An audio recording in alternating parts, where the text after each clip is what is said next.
number of years ago, my then 16-year-old son walked into the kitchen one sunny afternoon and said, "Dad, those reverse mortgages you do for people, that's really cool that you help the old people, and it's really a neat situation that you've made a difference in their life, but the kids really get ripped off, don't they?" I was kind of shocked because I kind of thought that my son really was impressed with the work that I was doing for folks and didn't realize how it wasn't something that hurt his generation. But he had a concern, and I wanted to make sure that I addressed it. So, you know the attention span of a 16-year-old. I had him sit down at the kitchen table, pulled out a $100 bill from my wallet, and I also had this other $100 bill for the equity. I said, "Isaac, let's talk about this a little bit." And I explained the 3 buckets to him, which I found is the easiest way to understand and explain how reverse mortgages work with a retirement plan. Because you see, everybody has 3 buckets. The first bucket they have is, of course, their income. The money that comes in every month, every 2 weeks, whatever the situation is with payroll, with Social Security, whatever the situation is, depending upon your stage of life. During the time that you are working, before you retire, you're taking money from bucket 1, putting it into your income, and then dumping at least 5 to maybe as much as 20% into bucket 2, which is the money that is taking care of your retirement. Then you're also taking money, which a lot of people don't realize, regular $100 bills, and putting it over sometimes 20, 30, 40% of your income into your home, making mortgage payments, taxes, insurance, maintenance, upkeep on the home, additions, remodel, dumping in all kinds of money over here into bucket 3. So Isaac, that's what we've been doing, is taking a lot of money and putting it into this house. So you have a nice place to live, and so it's a roof over your head. But there's something interesting that happens when we put the money over into bucket 3. It turns into equity. It's no longer accessible. We no longer have cash. That cash has turned into equity. So now we have less cash, even though when we go into bucket 2 with our investment advisor, all of that money actually is a benefit and a help that we can immediately get a hold of that money if we need it. But all of the money that we put into bucket 3 is locked up in the form of equity. And we can't get it out, and we can't touch it.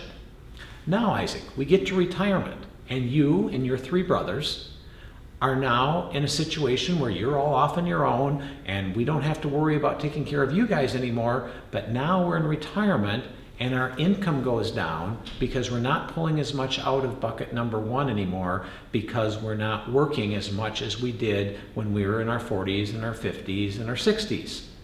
When that happens, the bottom rectangle that you see here on the graphic is the money that we have to live in retirement. So I drew that on the legal pad, showing him that day in the kitchen table, that now we have to pull most of our money from bucket 2 and bucket 3 because we're not going to be able to live probably on just the Social Security alone.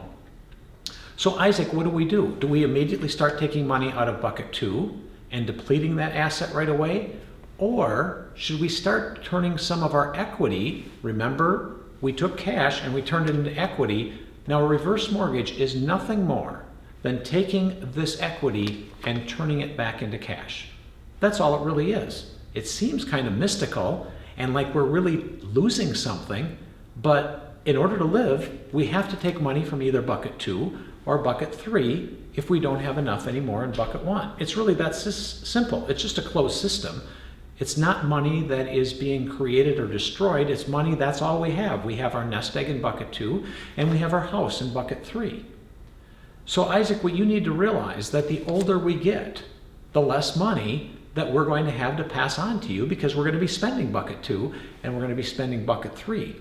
But according to all of the research, it doesn't really matter because the money that we're pulling out of bucket 3 leaves more in bucket 2. And quite frankly, you as the next generation are going to be better off, not worse off, because while you will definitely have less equity, because we're going to be spending that right away as soon as we turn 62. We're not going to make any more mortgage payments and convert any more cash to equity as soon as Mom and I turn 62.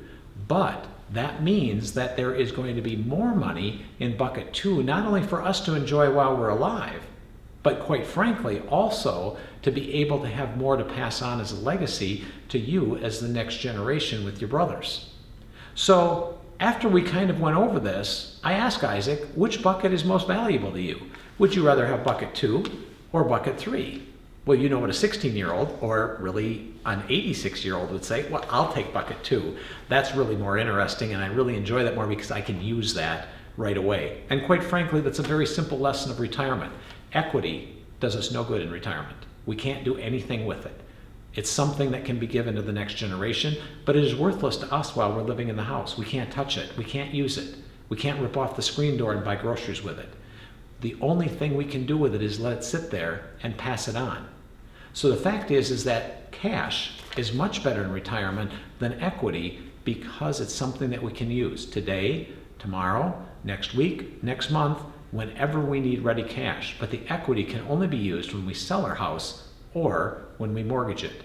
And when we mortgage it, usually that creates a payment, except in the case of a reverse mortgage. As I'm using that equity, I have no payments, except of course the taxes and insurance that we would need to pay if we had the house completely paid off and it was free and clear.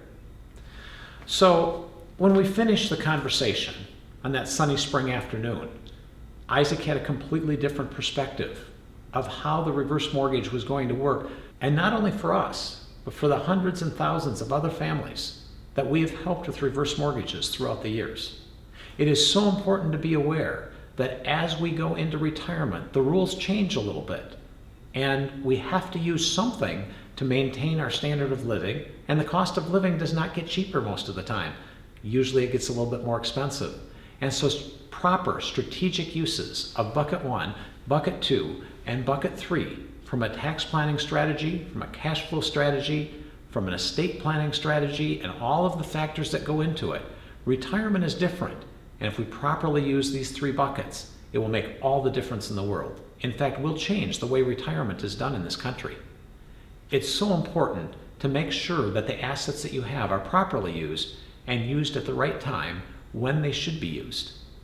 So as we make plans for my family, we'd also like to have a reverse mortgage planner make plans for your family and take a look at what would be different if a reverse mortgage was introduced into your planning at 62 or as soon as possible into your retirement plan of where you're at, so that we can change your retirement for the better.